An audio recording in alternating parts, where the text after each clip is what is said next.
ব্লাউজটোত পাইপিংটো লগাই দেখুৱাম আজি পাইপিং লগোৱাৰ একেবাৰে সহজ পদ্ধতি এই পদ্ধতিৰে লগালে পাইপিংটো খুব ধুনীয়া আপোনাৰ ফিনিচিং হ'ব এইয়া এনেকৈ ল'ব এইটো হৈছে পাৰ্ট আমাৰ পাইপিং লগোৱাৰ আৰু পাইপিঙৰ কাপোৰ আপোনালোকে পাইপিঙৰ কাপোৰ বুলি ক'লে পাই যাব যিমানখিনি দীঘল লয় সেই অনুপাতে ল'ব আৰু বহুতে ৰুমাল ভাজত কাটে কিন্তু একো প্ৰয়োজন নাই এনেকৈ চিধাকৈ কাটিলেও পাইপিংটো বেয়া নহয় যদি ফিনিচিং কৰিব জানে এনেকৈ এই কাপোৰখন আপোনালোকে 2.5 ইঞ্চ বা 2 ইঞ্চত ল'ব যিহেতু মই দুবাছ কৰি দিম 2 ইঞ্চ ল'ব মানে 2 ইঞ্চি ল'লেই হ'ল তেতিয়া ভাল ফিনিচিং হয় বহুত ডাঙৰ হ'লেও ভাল নালাগে এনেকৈ লৈ আৰু একেবাৰে মূৰে মূৰে নিচিলাব অলপ দূৰে দূৰে চিলাব খালি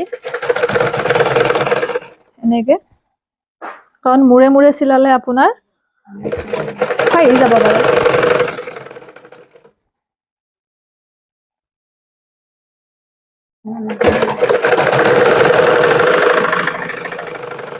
এনেদৰে গোটেই সম্পূৰ্ণ আমি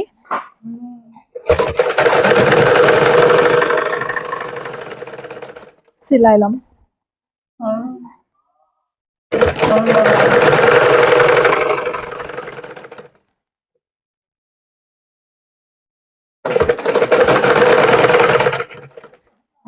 এই পদ্ধতিৰে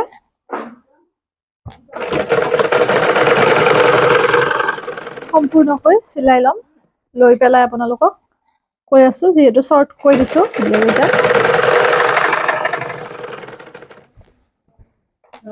এনেকৈ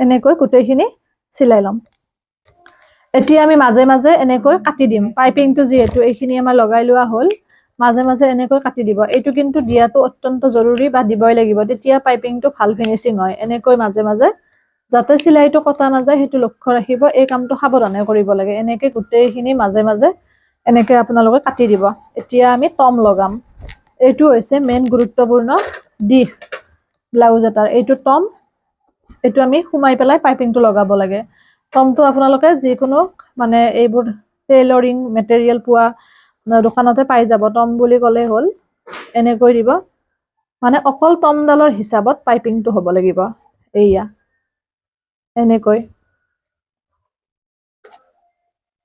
এই কামটো একেবাৰে মিহি হিচাপত কৰিব তেতিয়াহে ফিনিচিং ভাল হ'ব আৰু একেবাৰতে পুৰা সম্পূৰ্ণ যাম বুলি নাভাবিব অলপ অলপ ৰৈ ৰৈ ধুনীয়াকৈ টমটো লগাব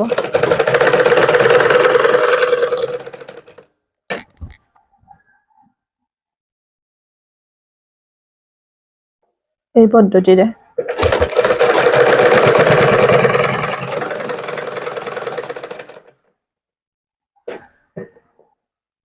এই টমটো লগোৱাত যিমান পাৰফেক্ট হ'ব মানে পাইপিংটো লগোৱাত যিমান ভাল লাগে সিমানে ব্লাউজটো দেখিবলৈ ধুনীয়া হয় গতিকে সদায় পাইপিংটো ভালকৈ লগাবৰ কাৰণে চেষ্টা কৰিব গোটেই শ্ব'টো যেন পাইপিংটোতে থাকে ব্লাউজৰ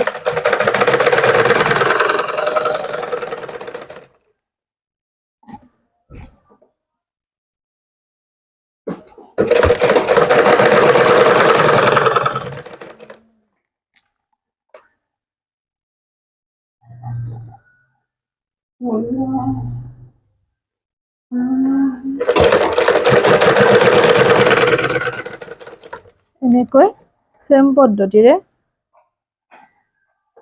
ভিতৰৰ ফালে অকমান টানি দিব কোনোবাখিনিত যদি ফুলি যোৱা যেন পায় মানে টমটো আপোনাৰ লৰচৰ হ'লে বস্তুটো দেখিবলৈ বেয়া হয়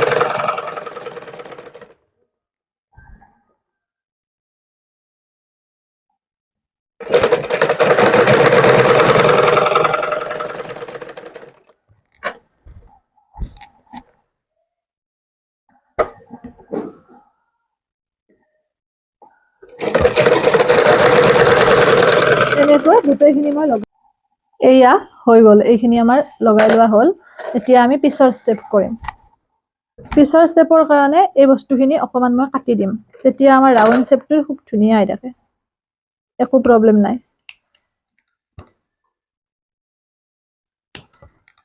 যিখিনিত আমাৰ ভাঁজ থাকে সেইখিনি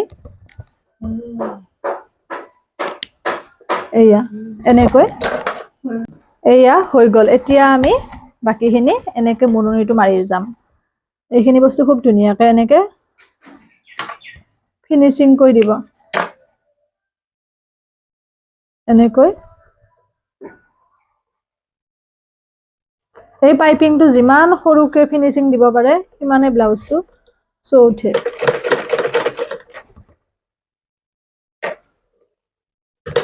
গতিকে সেই বস্তুটো লক্ষ্য ৰাখিব সদায়।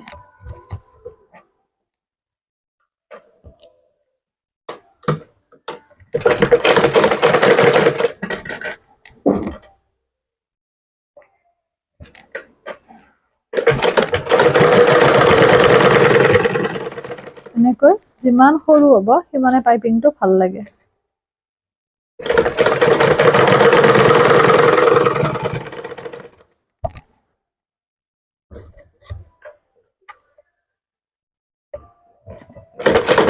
আচলতে ব্লাউজ এটা কিমান ভালকৈ ফিনিচিং কৰে সেইটো নিজৰ ওপৰতো নিৰ্ভৰ কৰে। অনলাইন ক্লাছ আৰম্ভ হ'ব 10 ডিচেম্বৰৰ পৰা। যদি শিকিব বিচাৰে আপোনালোকে মোক মেছেজ কৰিব। ফিজ 2000, দুমহীয়া কোৰ্স, একেবাৰে বেছিকৰ পৰা শিকোৱা হ'ব। পেপাৰ কাটিঙৰ পৰা ডিজাইন 6-7টা মান থাকিব। সোনকালে খালি ক'ব, কাৰণ নহ'লে যিহেতু চিট বুক হৈ যায়। আৰু আপোনালোকে এনেকুৱা সৰু সৰু টিপছবোৰ জানিবৰ কাৰণে বা মোক মেছেঞ্জাৰত যদি মেছেজ কৰিব বিচাৰে, মই ফেচবুকত তেনেকৈ থকা নাযায়। ইনষ্টাগ্ৰামত আপোনালোকে ফ'ল' কৰি ল'ব। ডিম্পী ডায়েৰী বুলি আছোঁ পেজৰ নামেৰে, পেজৰ ডিপিখনে আছে। আৰু দীঘল ভিডিঅ'বোৰ চাবৰ কাৰণে ব্লাউজ কাটিঙৰ ইউটিউবত চাব, তাতো ডিম্পী ডায়েৰী বুলি আছোঁ পেজৰ নামেৰে, পেজৰ ডিপিখন আপোনালোকে ছাবস্ক্ৰাইব কৰি ল'ব।